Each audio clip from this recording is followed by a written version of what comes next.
तो आज का दिन आप लोगों के लिए विशेष रूप से एक मानने का है कि अगर ईसा मसीह नहीं आते तो हम लोगों का रिजरेक्शन नहीं होता, क्योंकि कहते हैं श्री गणेश से कि जब हमारा मोक्ष का टाइम आएगा तब तुम हमारा रक्षण करना। ऐसा कहा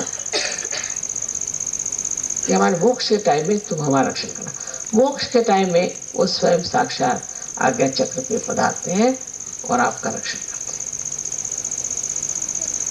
इसलिए आज का दिन हम सबके लिए बड़ा शुभ है, बहुत प्रसन्नता देने वाला है और इसी तरह से चेतावनी भी देता है कि संभल के रहिए। और अगर आज्ञा चक्र पे आप बिछड़ गए तो पागल खाने में चले जाएंगे और या तो कोई और बीमारी हो जाए। तो आज्ञा चक्र की पवित्रता रखनी चाहिए, माने हमारे विचार हमेशा पवित्र होने चाहिए। अपवित्र विचार आ जाए तो उसको क्षमा करते रहना चाहिए। विचार हमेशा पवित्र आने चाहिए और जैसे जैसे आपकी उन्नति होगी आपके अंदर अब पवित्र विचार आएंगे नहीं, हमेशा पवित्र विचार आएंगे। तो सहयोग जो है वो सिर्फ आपके आनंद के लिए, आपके महानता के लिए, आपके गौरव के लिए और आपके पूरी तरह की प्रगति के लिए बना हुआ है। लेकिन उसमें ये भी चीज निहित है कि जो उनके साथ इस महान कार्य के साथ और जो लोग इस कार्य में पूरी तरह से संलग्न है उनके साथ कोऑपरेशन भी न दें, उनके साथ एकजुट सहयोग न दें, उन पर भी आफत आ सकती है। जो पूर्ण हृदय से इस कार्य को कर रहे हैं उनके पूर्ण हृदय से आपको कार्य करना चाहिए। बहुत लोगों में अभी कंजूसी की भी बीमारी मैं देखती हूँ, कंजूसी पना करें कि जिस तरह से भी हो भाई, अगर 4 रुपए बचते हैं तो बचा लो, इधर से फिर उधर से बचा लो। जितने आप 4 रुपए इधर से बचाएंगे आपके कम से कम 400 रुपए जाएंगे सीधे। और सहयोग में दिया हुआ 1 रुपए भी लाख रुपए के बराबर हो सकता है, यानी रुपए में ही हो जाएगा। ये बात मैं आपसे कहती हूँ। लेकिन ये हम कुछ दे नहीं रहे हैं, सब कुछ माँ का ही है, माँ को माँ का दे रहे हैं और हम तो कुछ लेते नहीं। आप तो जानते हैं सुबह शाम हमारा झगड़ा हो रहा है कि हमको कोई प्रेजेंट मत दो, हमको कोई चीज नहीं चाहिए, हम साड़ियाँ मत दो। सुबह से शाम तक 5 साल से झगड़ा चल रहा है, कोई सुनता ही नहीं। कम कराते कराते कराते कराते इधर दाम भी बढ़ रहे हैं और कुछ चाहिए चीज नहीं चाहिए हमको। लेकिन सहयोग के लिए तो पैसा लगता है, लेकिन यहाँ तक लोग हैं कि जो मुफ्त में खाना खाना बड़ी मखदूमकी समझते हैं। बाद में उनके पेट में अगर शिकायत हो जाए तो मैं इसके जिम्मेदार।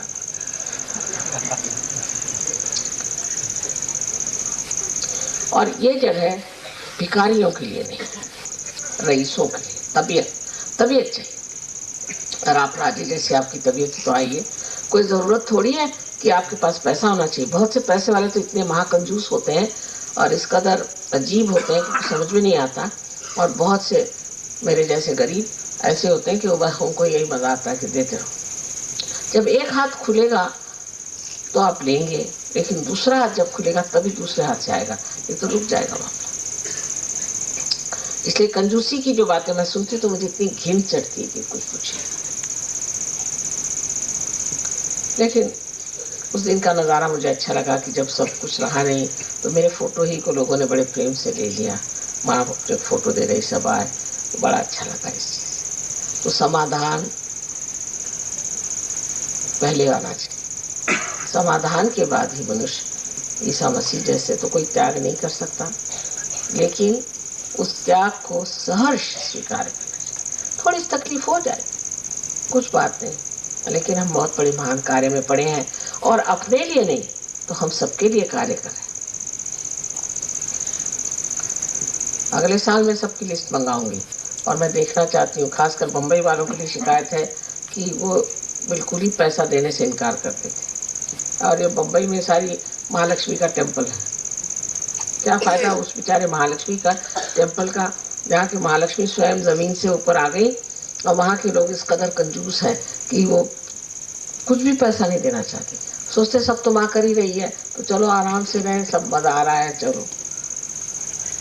ऐसे तो सब हो ही जाएगा, वो पैसा दे चाहे नहीं दे, लेकिन उनका क्या होगा ये सोच लेना चाहिए।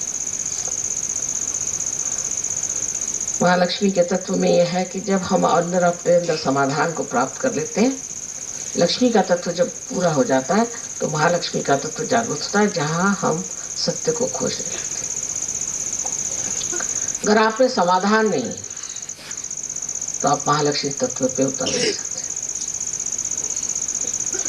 देखिए सीता जी का जीवन, वो रामचंद्र जी के साथ कितने दिन है, राधा जी का जीवन, और उसके बाद ईसा मसीह की माँ का जीवन, तीनों जीवन में कितना त्याग, बगैर महान समाधान के ये हो ही नहीं सकता। तो महालक्ष्मी तत्व से मनुष्य समाधानी हो जाता है, और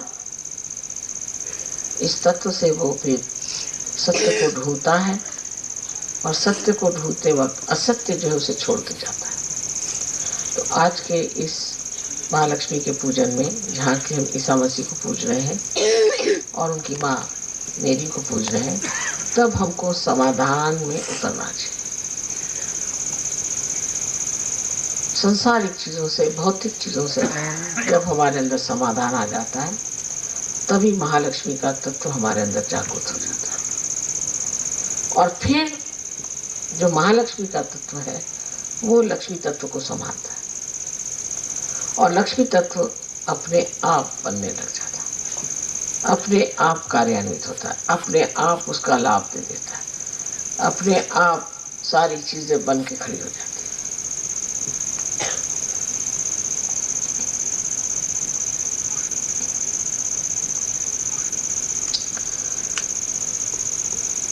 तो सिर्फ कहना यह है कि अपने दिल को बड़ा करें, तब दिल बड़ा करें, और दिल के अंदर उस ओंकार को बसाएं, उस आत्मा तत्व को बताएं, उस ईसा मसीह को, उस गणेश को बसाएं, जिनके कारण हमारे सारे बिगड़े काम ठीक हो जाए और आपको अधिकार मेरे ऊपर आ जाए। उन लोगों के बगैर मैं आपको अधिकार नहीं दे सकती कोई सा। कुंडलिनी के जागरण में भी जब तक मूलाधार से परमिशन नहीं आती है, जब तक मूलाधार में बैठे गणेश जी हाँ नहीं करते हैं, मैं क्या कोई भी कुंडलिनी को नहीं जगा सकता। उनके अधिकार अपने। अगर कोई सोचता कि हम माँ के बहुत नज़दीक है, तो वो ये समझ ले कि अगर वो नज़दीक है भी, और अगर वास्तविक में नज़दीक है, तो वो श्री गणेश की ही इजाज़त से हो रहा है, ईसा मसीह की इजाज़त से हो रहा है। उनकी इजाज़त के बगैर मैं किसी को नहीं मान सकती। ये एक बंधन है हमारे ऊपर में, और इसलिए मैं बार बार कहती हूँ कि संभल के रहिए। इनके बंधन को मानना ही पड़ेगा, और इनके जो कुछ भी आपके बारे में मत है, जो भी वो आपके बारे में सोचते हैं, उसके और मुझे ज़रूर देखना पड़ता है। मैं कितना भी माफ़ कर दूँ, मैं माँ की दृष्टि से कुछ भी कह दूँ, लेकिन इनके आगे मैं हारी हुई हूँ। और ये जान लेना चाहिए कि ये लोग स्वयं आपकी मदद करने वाले हैं, आपको स्वच्छ करने वाले हैं, के लिए सब कुछ करने वाले हैं। पर एक इनको उम्मीद है, जो मुझे किसी चीज़ की उम्मीद है, मैं निर्वाज, मेरे अंदर कोई चीज़ मैं आपसे नहीं चाहती हूँ, आप जैसे भी हो ठीक है, लेकिन इनको ये उम्मीद है कि अगर आपने मेरे प्रति कोई सी गलत बात कही या की, या सहयोग में किसी भी तरह का आपने ओछापन किया, या किसी तरह से ठगी की, कुछ किया, तो ये लोग आपके पीछे पड़ जाएंगे। इसीलिए मैं बार बार आपसे कह रही हूँ कि आज के दिन इस शुभ अवसर पे हमें जानना चाहिए कि हमारे साथ कितनी बड़ी शक्तियाँ खड़ी हुई, और क्यों ना हम उस शक्ति को पूरे स्वीकार करके शहंशाह जैसे, क्यों हम छोटे से बन के रहें। जब हमारे पास इतना बड़ा सिंहासन है, तो हम सिंहासन में बैठे शान से, और उसी शान के साथ रहें जैसे कि एक को रहना चाहिए। अब आप सहयोगी हो गए, योगी जन हैं, बहुत बड़ी चीज़ है। कौन योगी हुए थे इतने, और इतने योगी इस गणपतिपुरे में आए हैं, जहाँ पर कि महागणेश बैठे हुए, इनको महागणेश कहा जाता है। और इस महागणेश के परिवार में हम लोग यहाँ आए हुए, इनके इस प्रांगण में हम यहाँ पहुँचे, और इनके आशीर्वाद से हमारे अंदर भी इन्हीं की जैसी महान शक्तियाँ आ सकती हैं। और सबसे पहले शक्ति को भी सहन करने के लिए उनकी पवित्रता और उनकी भक्ति होनी चाहिए। उनकी पवित्रता और उनकी भक्ति होनी चाहिए। जिस तरह उनकी भक्ति है जिसमें कोई भी तरह का स्वार्थ नहीं, सिर्फ भक्ति मात्र है। ऐसा अगर हम लोग अपना कर लें तो बाकी काम वो संभाल लेते, फिर वो आपके चाकर आपको संभालें। पर अगर आप उल्टे तरफ से चलें तो आपको वो हानि भी कर सकते हैं। ऐसी एक सूझबूझ की बात मैं आपको समझा रही हूँ, क्योंकि एक माँ को ये लगता है कि भाई इनकी ये बड़े प्यारे मेरे बेटे हैं और इनसे आप लोगों का लाभ ही होना चाहिए। और फिर ये भी लगता है कि कहीं ये तुम लोग कान न पकड़े। इसलिए आपसे ये भी समझा रही हूँ कि जब इतना सुंदर हम लोगों ने समागम बिठाया है, सब हम लोग इतने सुंदर एक फैमिली के लोग आ गए हैं, सब एक साथ हो गए हैं, तब ये जो आपके बड़े भाई लोग हैं इनका आपको थोड़ा सा मानना पड़ेगा कि ये हैं बैठे हुए वहाँ, और इनको भी समझना चाहिए। और इनकी पूजा करने से ज़रा इनको आप खुश कर लें तो बड़ा अच्छा रहेगा। लेकिन जल्दी खुश नहीं होते, होता है ये जब तक अंदर की स्वच्छता नहीं होगी खुश नहीं होगी। इसलिए अंदर की स्वच्छता हृदय की करके और आज प्रण करके कि इससे आगे हम कोई सी भी क्षुद्रता को, किसी भी ओछेपन को, छोटी बात को हम बिल्कुल त्याग दें और इनकी महानता और शुद्धता की ओर हम नज़र करके इनको अपने आदर्श मान के उस ओर अपनी ज़िंदगी बनाएंगे। बस यही एक करने से सब हम लोगों का लाभ ही लाभ है।